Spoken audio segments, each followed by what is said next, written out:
This tells you, of course, that I was old enough to be credentialized for the parting of the Red Sea. Game time, long ball time, and Daily Coppock time. How are you doing, everybody? It's Friday, TGIF. Sunday, Bears, Lions on the Lakefront National Football League opener for both clubs. And for Coppock, by the way, I will be attending my 60th, count 'em, 60th consecutive Chicago Bears home opener. What does that tell you? Number one, I'm very old, and number two, I've had way too much time on my hands. As for the ball game, you're going to have to wait a little while. I will have the Fearless Coppock prediction coming up momentarily right here on the Daily Coppock. Meanwhile, White Sox back at U.S. Cellular Field tonight. Ozzie Guillen, I have an idea for your ball club. Why don't you just take out a whole bunch of towels right now and let your boys cry their eyes out?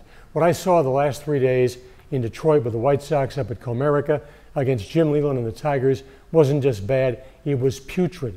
It was pathetic. It was a ball club that clearly has given up in the face and in the rage of Ron Gardenhire and the Minnesota Twins.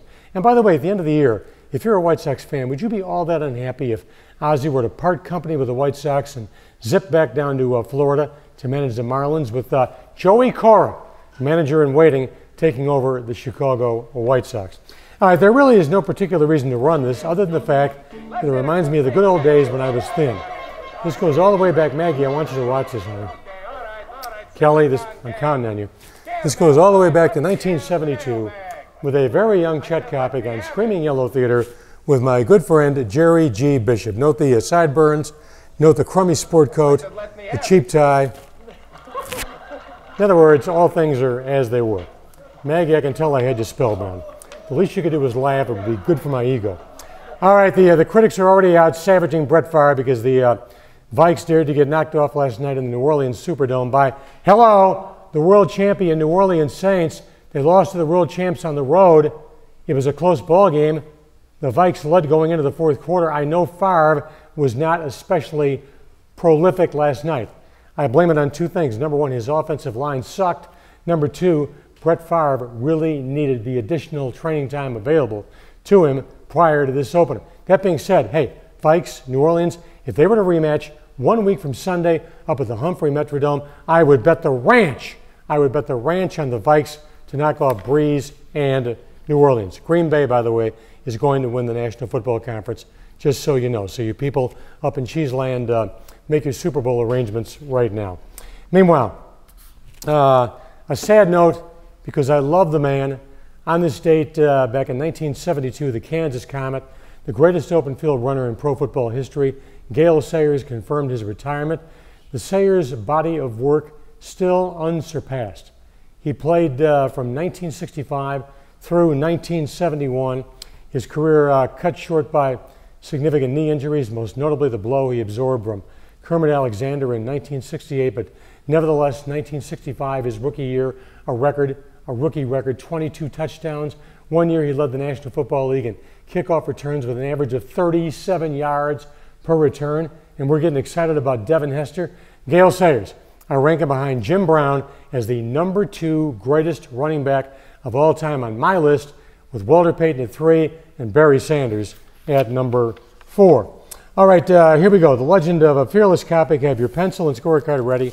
If you played my picks last week, chances are your wife is so pissed off at you right now that she's either not speaking to you or hit you with a baseball bat. I like Iowa State at Kinnick, plus 13.5 against Iowa. Hawkeyes will win, and they will not cover. Notre Dame, home of the Michigan Wolverines. Public money all over Michigan. Why? Because of the brilliance of Denard Robinson against UConn. Bet the over on the ball game at 52. Lay off the game, bet the over, Notre Dame, Iowa at 52. Make that Notre Dame, Michigan at 52. Sunday, Detroit plus 6.5 over the Bears. The Bears will win, the Bears will not cover. It's a 3-point ball game, according to the legend of Fearless Coppock. So what do?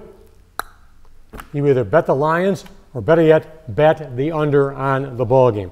Meanwhile, Steelers at home, getting 2.5 versus the Atlanta Falcons.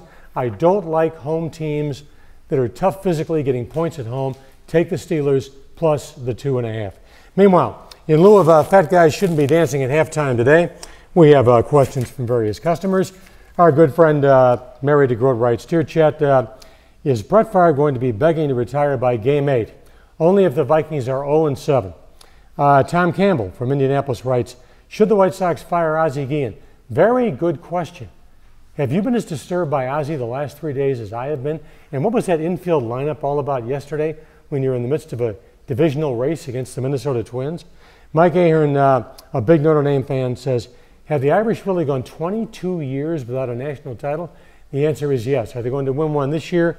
No. However, let me give you some food for thought regarding ND football. Aaron Taylor, my buddy, former Notre Dame All-American, prolific broadcaster, told me yesterday during a give and take for WLS Radio that if Brian Kelly cannot get the rebuilding job done at Notre Dame, nobody can get the job done. All right, to wrap it up for the week, music time here on the Coppock Jukebox. These are the Commodore's Wannabes, minus Lionel Richie. Great song, early 80s, very dancey, kind of a club song. Nothing genius about it, just good, rhythmic Friday, enjoy it. Animal Instinct. Now, hey, listen, we're going on hiatus with Daily Coppock for about maybe 2-3 weeks. Why? We're going to build a brand new set. We're going to change the lighting a little bit. My guy Chris, my guy Eric, they're going to be helping me out. We're not going anywhere, all right? We're here to stay, but we're going to be on hiatus for about 2, maybe 3 weeks. Meanwhile, go back and enjoy all of my Coppock Topics, Daily Coppocs on YouTube. Just type in the Daily Coppock or go to my website, chatcoppock.com. Meanwhile, again, TGIF, enjoy your weekend. So long, everybody.